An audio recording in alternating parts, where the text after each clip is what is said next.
श्री शिवाय नमस्तुभयम। दोस्तों, जैसा कि आप सभी लोग जानते हैं कि 29 अक्टूबर 2025 यानी बुधवार को पड़ रही है कार्तिक महीने की शुक्ल अष्टमी तिथि। और दोस्तों, यह वह तिथि है जो कार्तिक महीने में पड़ने सबसे बड़ी तिथि है, क्योंकि यह कार्तिक महीने में पड़ने वाली है और इसका बहुत ही बड़ा और विशेष महत्व होता है। पूज्य गुरु जी ने कहा है कि अगर कभी भी मौका लग जाए और कार्तिक महीने की अष्टमी तिथि बुधवार को पड़ जाए तो आप लोगों को सात हरा दुर्वा का उपाय तो अवश्य ही करना चाहिए। इन दोनों का संयोग बहुत ही कम आता है। इसी के साथ में गुरुजी ने अपनी शिव पुराण कथा में बताया है कि इस दिन आपको सात दुर्वा का उपाय तो आपको अवश्य ही करना चाहिए, क्योंकि ऐसा दिन पूरे साल में सिर्फ एक ही बार आता है। और दोस्तों, आप सभी लोग जानते हो कि बुधवार का अगर सबसे बड़ा उपाय है तो वह सात हरा दुर्वा वाला उपाय है। तो दोस्तों, इस बुधवार अष्टमी तिथि के दिन आप लोगों को इस सात हरा दुर्वा वाला उपाय को जरूर करना है। बहुत सारे लोग होंगे जिन लोगों ने इस उपाय को ना किया हो, मतलब पूरा साल निकल गया, उन्होंने किसी भी दिन इस सात हरा दुर्वा वाला उपाय को न किया हो। पर दोस्तों, आपके पास एक आखिरी मौका बचा हुआ है जो कि 29 अक्टूबर के दिन है। तो इस दिन आप लोगों को इस वाले उपाय को जरूर कर लेना। भले ही आपने पूरे महीने भर इस उपाय को न किया हो, पर अगर आपने इस कार्तिक महीने के बुधवार अष्टमी तिथि के दिन अगर इस वाले उपाय को कर लिया तो आपको इस उपाय को करने का वह फल मिलेगा जिसकी आपने कभी कल्पना भी नहीं करी होगी। इसीलिए आप लोग इस वाले उपाय को एक बार जरूर कर लेना है, ताकि आप लोगों के हाथ से यह मौका ना जा सके और आपको इस उपाय को करने का फल मिल सके। दोस्तों, ये उपाय पंडित जी ने अपनी अभी ही शिव महापुराण की कथा में बताया है, जिस उपाय को आज हम आपको बहुत अच्छे से समझाने वाले हैं। इस वीडियो को देखने के बाद इस उपाय को समझने के लिए आपको कोई और वीडियो को देखने की जरूरत नहीं पड़ेगी। तो चलिए दोस्तों, उपाय को शुरू करते हैं। देखिए, यह इस कार्तिक महीने के बुधवार अष्टमी तिथि के दिन यह इतना खास होता है, इतना महत्वपूर्ण होता है। देखा गया है कभी कभी बड़े बड़े पूजा पाठ अनुष्ठान से जो मनोकामना पूर्ण नहीं होते, वह कार्तिक महीने के बुधवार अष्टमी तिथि के दिन एक छोटे से उपाय करने से ही आपकी मनोकामना पूर्ण हो जाती है। और बहुत सारे लोगों ने इस उपाय को किया भी है और उनको इस उपाय को करने का फल भी जरूर मिला है।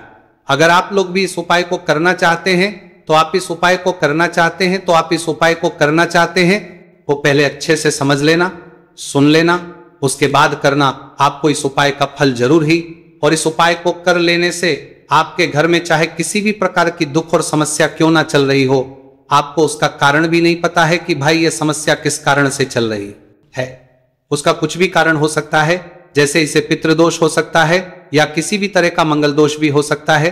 तो इस दिन आप लोगों को यह वाला उपाय कर लेना है। यह एक ऐसा उपाय है जिस उपाय को अगर किसी विशेष दिन पर किया जाए तो भाई उस विशेष दिन का जो है वह तो मिलता ही मिलता है, पर हमने उस दिन पर इस उपाय को किया है तो हमें उससे भी बड़ा फल मिलता है, और फल बहुत जल्दी मिलता है, क्योंकि आप इस उपाय को बहुत ही बड़े और विशेष दिन पर कर रहे हो। तो चलिए अब उपाय के बारे में बात करते हैं। लेकिन उससे पहले आप लोगों को यह जानना आवश्यक है कि आखिर यह उपाय किस समय करना है, किसको करना है और कैसे करना है। तो चलिए हम आगे आपको वीडियो में एक एक करके बता देते हैं। उससे पहले अगर आप लोग हमारे चैनल पर पहली बार हैं तो हमारे चैनल को सब्सक्राइब करना ना भूलें, और अगर आपके पास कोई सवाल है तो आप हमें कमेंट बॉक्स में बता सकते हैं। और अगर आपको हमारा वीडियो पसंद आया है तो आप हमें लाइक और शेयर करना ना भूलें। और अगर आपको हमारे चैनल की जानकारी चाहिए तो आप हमें फॉलो कर सकते हैं। और अगर आपके पास कोई प्रश्न है तो आप हमें कमेंट बॉक्स में बता सकते हैं। पहली बार आए हैं या फिर मेरी आवाज आज पहली बार सुन रहे हैं तो हमारे चैनल को सब्सक्राइब जरूर कर लेना, और इस वीडियो को करके कमेंट बॉक्स में श्री शिवाय नमस्तुभयम ओम नमः शिवाय जरूर टाइप कर देना। तो दोस्तों, इस सात दुर्वा वाला उपाय को हमें इस बुधवार अष्टमी तिथि के दिन कैसे करना है, किसको करना है, किस समय करना है और कहां पर करना है, ये सारे सवालों के जवाब आपको इस वीडियो में मिल जाएंगे। और जो ये वीडियो देखेगा भाई, उसको सात हरा दुर्वा वाला उपाय जरूर करना चाहिए, क्योंकि इस दिन सात दुर्वा का भी बहुत ही बड़ा और विशेष महत्व होता है। और जब बात आ जाए हरा दुर्वा की तो यह सोने पर सुहागा वाली बात हो जाती है, और यह एक बहुत ही बड़ा उपाय हो जाता है इस बुधवार अष्टमी तिथि का। तो अब दोस्तों, इस सात हरा दुर्वा वाला उपाय को आखिर करना किसको है, सबसे पहले हम लोग वो बात जान लेते हैं। तो देखो, घर की जो बड़ी माताएं बहनें होती हैं, उन माताओं बहनों में से कोई भी एक बड़ी माता बहन इस वाले उपाय को कर सकती हैं। और दोस्तों, अगर आप चाहें तो अपने घर में से सभी सदस्यों भी इस उपाय को करवा सकते हैं। अगर किसी व्यक्ति की खुद की कोई मनोकामना है, खुद की कोई दुख और परेशानी है जो कि वो अपने लिए ही करना चाहता है इस वाले उपाय को, तो वह खुद अपने लिए भी कर सकता है। बाकी अगर कोई घर में से ऐसा है जो कि अपने पूरे घर परिवार की सुख और शांति के लिए यह वाला उपाय करना चाहता है, तो भाई वो भी कर सकता है, उसमें भी कोई दिक्कत वाली बात नहीं है। कहने का मतलब यह है कि इस उपाय को हर सदस्य भी कर सकता है और पूरे घर परिवार के सदस्य के लिए घर की बड़ी माताओं बहनों में से कोई एक माता बहन भी कर सकती है। माताएं बहनें अगर घर में बरनार छाड़ करने के लिए उपस्थित ना हो या वो ये वाला उपाय ना कर पा रही हो, तो फिर घर का कोई बड़ा सदस्य भी इस 7 हरा दूर्वा वाला उपाय को कर सकता है, चाहे फिर वह पुरुष ही क्यों ना हो, उसमें कोई भी दिक्कत वाली बात नहीं है। अब दोस्तों, जो अगला प्रश्न निकल कर आता है वो ये आता है इसको लेकर कि आखिर इस उपाय को हमें किस समय करना है, सुबह के समय करना है कि शाम के समय करना है। तो देखो, इस वाले उपाय को आप लोग सुबह के समय भी कर सकते हो और शाम के समय प्रदोष काल में भी कर सकते हो। अब अगर आप पूछो कि भाई सबसे उत्तम समय कौन सा रहेगा इस 7 हरा दूर्वा वाला उपाय को करने का, तो हम आपसे बस यही कहेंगे कि इस उपाय को आप सुबह के समय करेंगे तो ज्यादा बेहतर होगा। बाकी अगर प्रदोष काल के समय भी करेंगे तो भी अच्छा होगा, उसमें कोई भी दिक्कत वाली बात नहीं है।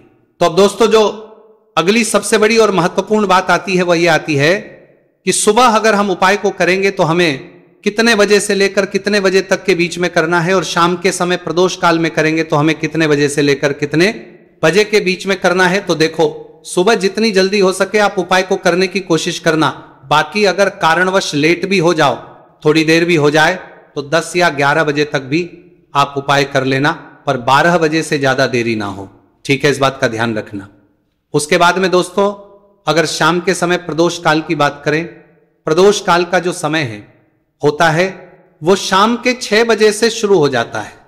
मतलब शाम के 6 बजे से लेकर शाम के 6 बजे से रात के 8 बजे के बीच का जो समय होता है, यह समय प्रदोष काल का समय होता है।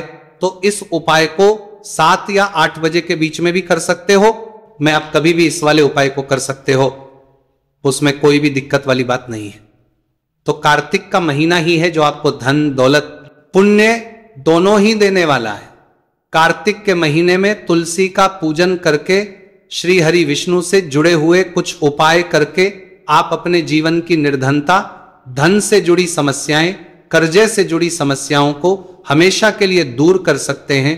यह वही महीना है जिस माह में भगवान विष्णु योग निद्रा से जागते हैं। भगवान विष्णु को तुलसी अति प्रिय है, इसलिए उनकी पूजा में भी विशेष रूप से हम तुलसी का उपयोग करते हैं। और बिना तुलसी दल के, बिना तुलसी मैया के श्री हरि विष्णु की पूजा और उनका भोग दोनों ही अधूरे होते हैं। इसीलिए कार्तिक के महीने में ऐसा उपाय आपको बताने वाले हैं जिसे करने से श्री हरि विष्णु की असीम कृपा आपको मिलेगी और मां तुलसी से ऐसा आशीर्वाद मिलेगा। जीवन का हर दुख, हर कष्ट, गरीबी, निर्धनता, कर्जे से जुड़ी समस्याएं, सब कुछ ही आपके जीवन से दूर हो जाएगा और सुख, समृद्धि, धन, वैभव, ऐश्वर्य, सब कुछ आपको अपने जीवन में आसानी से मिलने लगेगा। तो चलिए बात कर लेते हैं कि कौन सा उपाय है, तुलसी के पौधे में कौन सी चीज आपको रखनी है और इस उपाय को किस समय करना है। देखिए, सबसे पहले तो आपको बता दें कि अगर आपके घर में तुलसी का पौधा नहीं है तो कार्तिक के महीने में तुलसी का पौधा अपने घर में लाकर जरूर लगाए, क्योंकि कार्तिक के महीने में जो लोग अपने घर में तुलसी जी का पौधा लाकर लगाते हैं, मां तुलसी का पूजन करते हैं, कभी भी मां तुलसी उनके घर में निर्धनता नहीं रुकने देती है। हमेशा उनके घर में धन की वृद्धि होती है, धन की वर्षा होती है। तो जरूर से तुलसी का पौधा आप कार्तिक के महीने में अपने घर जरूर लेकर आए और अच्छे से आपको मां तुलसी का पूजन करना है, मां तुलसी के पौधे की देखभाल करनी है। और वह कौन चीज है जो आपको तुलसी के पौधे में कार्तिक के महीने 29 अक्टूबर बुधवार अष्टमी तिथि में रखना है, और कैसे यह चीज रखते ही रातों रात आपके जीवन में चमत्कार होगा और आपके भाग्य का भी आपको साथ मिलेगा। तो देखिए, इस वीडियो में जितने भी उपाय हम आपको बताएंगे सभी उपाय सरल है। देखो, गुरुजी ने कहा है कि बुधवार के दिन आपको 7 हरा दूर्वा वाला उपाय तो अवश्य ही करना चाहिए। वीडियो के अंतिम में आपको उपाय बताया है, आपको करना है।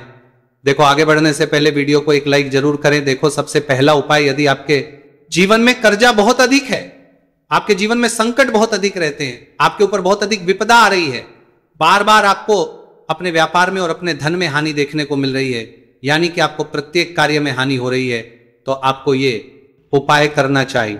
इस उपाय को करने के लिए आपको दो चीजों की आवश्यकता होगी। सबसे पहले है, आप जानते हो, जो कि भगवान गणेश जी को समर्पित होती है, तो आपको वह हरा दूर्वा की आवश्यकता होगी। साथ ही में एक लोटा जल की आवश्यकता होगी। और आप जब भी उपाय को करें, जिस दिन भी आपको करें, तो आपको प्रातः कल सुबह ही सुबह वो करना है। इस बात का विशेष रूप से आपको ध्यान रखना है, ठीक है। तो आपको एक हरा दूर्वा लेनी है। अगर आधा हरा दूर्वा भी मिल जाती है तो भी कोई दिक्कत नहीं है, बस आपको हरा दूर्वा है। अगर ज्यादा ना मिले तो उस स्थान पर एक हरा दूर्वा भी ले सकते हैं। हरा दूर्वा आपको आसानी से कहानी पर भी मिल जाएगी। बस याद रखिएगा, शुद्ध दूर्वा, और मतलब उसे शुद्ध करके ही उपयोग में लीजिएगा, है ना। तो आपको करना क्या है, एक हरा दूर्वा या एक से ज्यादा भी हरा दूर्वा आप लोग ले सकते हैं। तो एक हरा दूर्वा अपनी ले लीजिए। एक हरा दूर्वा के साथ में आप एक लोटा जल ले लीजिए, और इन दोनों ही चीजों को लेकर शिवाजी के मंदिर पहुंच जाइए। जी के मंदिर पहुंचकर सबसे पहले आप शिवाजी के पास में बैठ जाइए। शिवाजी के पास में बैठने के बाद जो शिवाजी की शिवलिंग होगी, शिवलिंग के ऊपर सबसे पहले आपको यह दुर्भाग्य को समर्पित करना है। दुर्भाग्य को कुछ इस प्रकार से समर्पित करना है कि जो दुर्भाग्य की दांडी का मुख होगा वो जलधारी की तरफ हो, जहां से जल नीचे करता है ना। और जो हरा दुर्वा का मिला हुआ भाग होगा वो अपने आप शिवाजी के पीछे की तरफ हो जाएगा, ठीक है। तो इस प्रकार से यह हरा दुर्वा का, यह दुर्वा आपको भगवान शिवाजी का शिवलिंग के ऊपर समर्पित करनी है।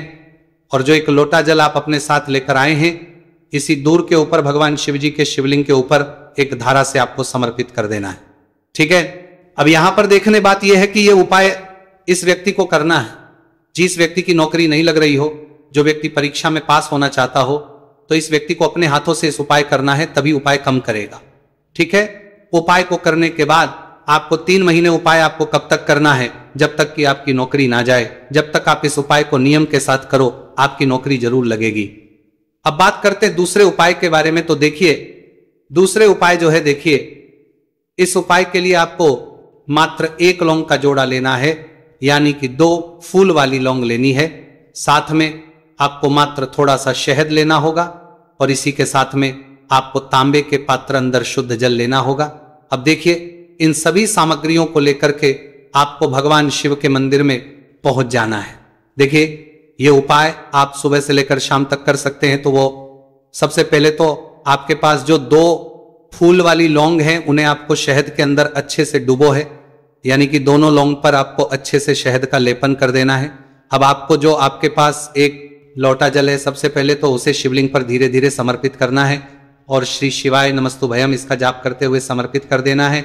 अब आपके पास जो 2 फूल वाली लौंग है, शहद से उसे आपको शिवलिंग पर अर्पित करना है, और आपको प्रार्थना करनी है कि जीवन में जो रोग की स्थिति है वह समाप्त हो, जीवन के जो संकट और समस्याएं हैं वह सभी समाप्त हो, जीवन से जो कर्ज की समस्या है वह समाप्त हो। इस प्रकार से प्रार्थना करते हुए ये जो 2 फूल वाली लौंग ही शहद संयुक्त इस आपको शिवलिंग पर अर्पित कर देनी है।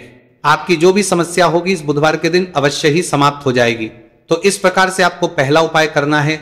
अब हम बात कर लेते हैं दूसरे उपाय के बारे में। देखिए, यह उपाय आपके लिए सर्वश्रेष्ठ होने वाला है। देखिए, इस उपाय के लिए आपको चाहिए होंगे 5 हरा मूंग के दाने, और मूंग के दाने कहीं से भी खंडित नहीं होने चाहिए, इस बात का ध्यान रखें। और इसी के साथ मैं आपको एक तांबे के पात्र के अंदर अपने घर से शुद्ध जल, एक लोटा जल ले लेना है। अब दोस्तों, इन सभी सामग्रियों को लेकर के आपको सीधे पहुंच जाना है भगवान शिव के मंदिर में। देखिए, इस उपाय को भी आप सुबह भी कर सकते हैं और शाम के समय में भी कर सकते हैं। देखिए, भगवान शिव के मंदिर में पहुंचने के बाद आपके पास जो 5 हरे मूंग हैं, उनमें से पहला जो हरा मूंग है, आपको शिवलिंग के सामने जो नंदी महाराज होते हैं और उनका जो पैर उठा हुआ होता है, वहां पर आपको पहला हरा मूंग समर्पित करते हैं, और आपको इसका जाप कर लेना है। फिर आपको दूसरा हरा मूंग लेना है, और शिवलिंग पर जो श्री गणेश जी वाला स्थान होता है, वहां पर आपको ये दूसरा हरा मूंग समर्पित कर देना है। यानी कि शिवलिंग के सीधे तरफ आपको ये दूसरा हरा मूंग समर्पित करना है, और फिर आपको ओम गण गणपते नमः या फिर ओम श्री गणेशाय नमः इसका जाप कर लेना है। तीसरा हरा मूंग का दाना आपको भगवान शिव की सबसे प्रिय पुत्री माता अशोक सुंदरी वाले स्थान पर समर्पित करना। शिव की जो जलाधारी होती है, जहां से जल बह करके आता है, उसी जलाधारी के बीच में जो कहीं कहीं उठी हुई लाइन होती है सांप की आकृति के रूप में, वहीं पर आपको तीसरा हरा मूंग समर्पित करना है और फिर आपको ओम नमः शिवाय इसका जाप कर लेना है। अब दोस्तों, चौथा जो हरा मूंग है उसे आपको भगवान कार्तिकेय जी का जो स्थान होता है शिवलिंग पर, वहां पर आपको ये चौथा हरा मूंग का दाना समर्पित कर देना है और आप ओम नमः शिवाय इसका जाप कर लेना है। अब दोस्तों, आपके पास जो पांचवा और अंतिम हरा मूंग बचा हुआ है, उससे जल के पात्र के अंदर डाल देना है और इस हरे मूंग से युक्त जल से आपको भगवान शिव के शिवलिंग का अभिषेक कर देना है। जल आपको बिल्कुल धीरे धीरे समर्पित करते जाना है और लगातार आपको शिव महापुराण के मूल श्री शिवाय नमस्तुभयम इसका जाप करते रहना है।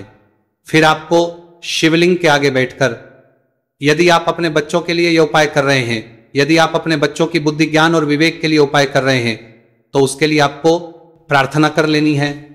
या फिर व्यापार में वृद्धि करने के लिए यह उपाय कर रहे हैं तो उसकी कामना करते हुए आपको प्रार्थना कर लेनी है।